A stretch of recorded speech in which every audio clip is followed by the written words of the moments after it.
અમદાવાદની civil VS hospital hospital એક સમયે સર્વજન સુખાય સર્વજન હિતાયના સપના સાથે બનાવવામાં આવી હતી. સરદાર સાહેબનું આ સપનું પણ અત્યારે આ વીએસ હોસ્પિટલ ભયંકર વિવાદોના વમળમાં ઘેરાયેલી છે, કારણ કે અહીંયા ક્લિનિકલ ટ્રાયલ દર્દીઓ ઉપર કરવામાં આવ્યા અને ક્લિનિકલ ટ્રાયલ બાદ એક મોટું કરોડો રૂપિયાનું કૌભાંડ સામે આવ્યું હતું. વિપક્ષી નેતાની આગેવાનીમાં શહેજાદ ખાન પઠાણ અમદાવાદ મ્યુનિસિપલ કોર્પોરેશનના વિપક્ષના નેતા છે. કોંગ્રેસના કાર્યકર્તાઓ, કોંગ્રેસના સ્થાનિક નેતાઓ દ્વારા વિરોધ પ્રદર્શન કરવામાં આવ્યું હતું. સાથે સાથે જ કોંગ્રેસના એક મહિલા કોર્પોરેટર દ્વારા તો ત્યાં સુધી આરોપ મૂકવામાં આવ્યા છે કે 3 થી 4 દર્દીઓના આ ક્લિનિકલ ટ્રાયલમાં મૃત્યુ પણ થયા છે અને માત્ર એક વ્યક્તિને બધાને બચાવવામાં પ્રયત્ન કરવામાં આવી રહ્યા છે.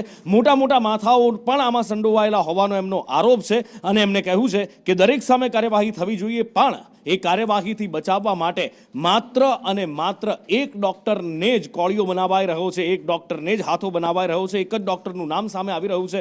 સુપ્રિન્ટેન્ડન્ટ સહિત દરેક સામે તપાસ થવી જોઈએ. તો ઇન્ચાર્જ સુપ્રિન્ટેન્ડન્ટનું કહેવું છે કે અત્યાર સુધીમાં જે જરૂરી પગલાં છે એ ભરવામાં આવી રહ્યા છે અને આગળ પણ નિષ્પક્ષ તપાસ થશે.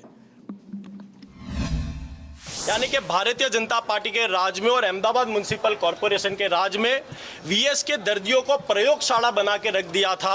उनके ऊपर एक्सपेरिमेंट किए जाते थे और बिना किसी की परमिशन के और बिना किसी कमेटी के. और कई ऐसे सवाल है कि कॉन्ट्रैक्टर डॉक्टर्स थे, सिर्फ उन्हीं को सस्पेंड करने में आया है. वीएस के डीन और सुप्रिटेंडेंट को इस इतने बड़े मुद्दे पर सस्पेंड करने में नहीं आया. दूसरी सबसे बड़ी बात तो ये है कि इतना बड़ा भ्रष्टाचार के बाद भी अहमदाबाद म्यूनसिपल कॉर्पोरेशन ने इस मुद्दे पर पुलिस एफआईआर नहीं की गई है. क्लिनिकल ट्रायलના નામે વીએસ હોસ્પિટલમાં કરોડો રૂપિયાનું કૌભાંડ થયું ને આ મુદ્દો સૌથી પહેલા ઉઠાવ્યો હતો રાજેશ કેસરી કે જેઓ કોંગ્રેસના કોર્પોરેટર છે. એને સૌથી પહેલા આ મુદ્દો તમે ઉઠાવ્યો, કઈ રીતે તમને જાણ થઈ અને આ કૌભાંડને લઈને તમે વધુ કેટલાક આક્ષેપો કરેલા છે?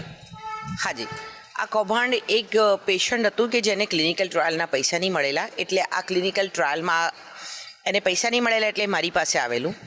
એના પરથી મેં તપાસ કરતાં કે આવું ક્લિનિકલ ટ્રાયલ ચાલે છે વીએસ હોસ્પિટલની એસવીપી હોસ્પિટલમાં, એની મને ખબર પડેલ. એના પછીથી મેં બજેટ સત્ર દરમિયાન કમિશનર સાહેબને આના વિશે રજૂઆત કરી હતી. ત્યારે કમિશનર સાહેબે મને કહ્યું હતું કે મને હૈયાધારણ આપી હતી કે રાશિબેન હું આમાં તપાસ કરીશ અને તપાસ કરીને હું આમાં જણાવીશ આપને. 4 દિવસ પહેલાં આમાં 9 જણાને સસ્પેન્ડ કર્યા. એમાં દેવાંગ રાણાથી માંડી અને બીજા 8 જણા કોન્ટ્રાક્ટવાળા છે એ લોકોને સસ્પેન્ડ કરવામાં આવ્યા.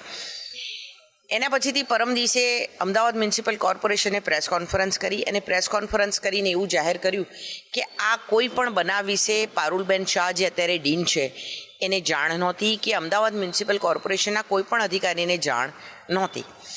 એટલા માટે મારે એ જાહેર કરવું પડ્યું કે પારુલબેનને આ કેસ વિશે પૂરેપૂરી માહિતી ખબર હતી. મારી પાસે એક લેટર છે.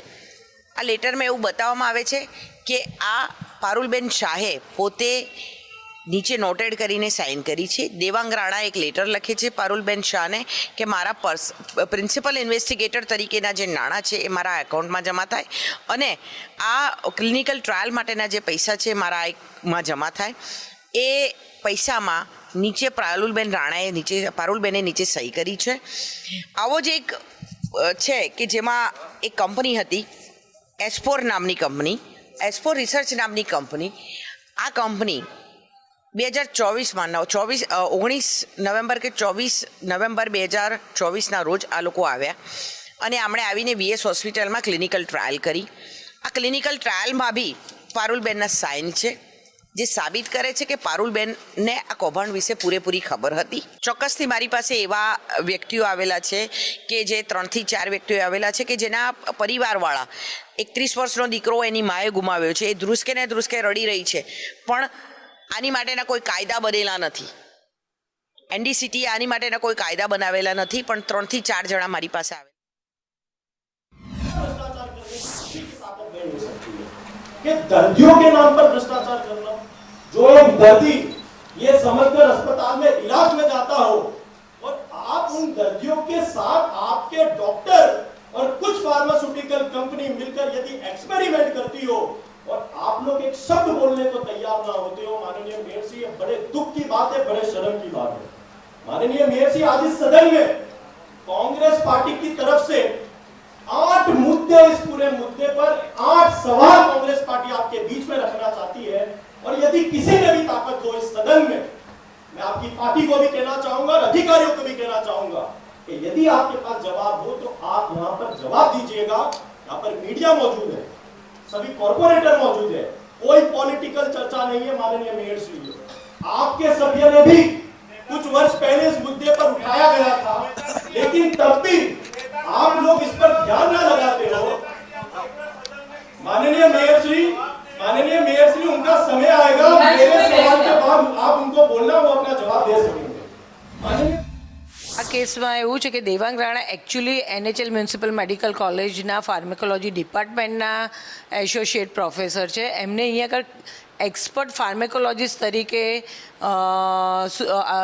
2021માં મેડિકલ સુપ્રિન્ટેન્ડન્ટ જે હતા એમને અપોઇન્ટ કરેલા હતા. એટલે અવારનવાર એ અહીંયા બધા ક્લિનિકલ રિસર્ચ હેડ તરીકે એમને અહીંયા આગળ કામ કરતા હતા. એ લોકોએ જે ઇથિકલ કમિટીના નિયમો હોય એ કે બનાવ્યા નહોતા, એટલે એ જે નોર્મલ નિયમો છે એ ફોલો કર્યા નહોતા.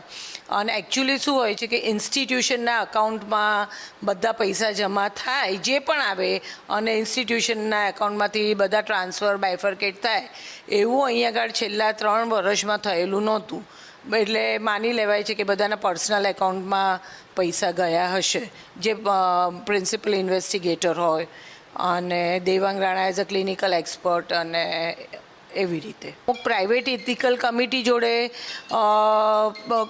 કોમ્યુનિકેશન કરી અને એવી રીતે એ લોકોએ ઇથિકલ કમિટીની એપ્રુવલ ને એ બધું લીધું હતું, જે એકદમ વ્યવસ્થિત ના કહેવાય કે જે એક્ઝેક્ટ ઓથેન્ટિક ઇથિકલ કમિટી જોઈએ એ પ્રમાણેની ઇથિકલ કમિટી નહોતી. લગભગ 6 મહિનાથી તો કોઈ પણ નવા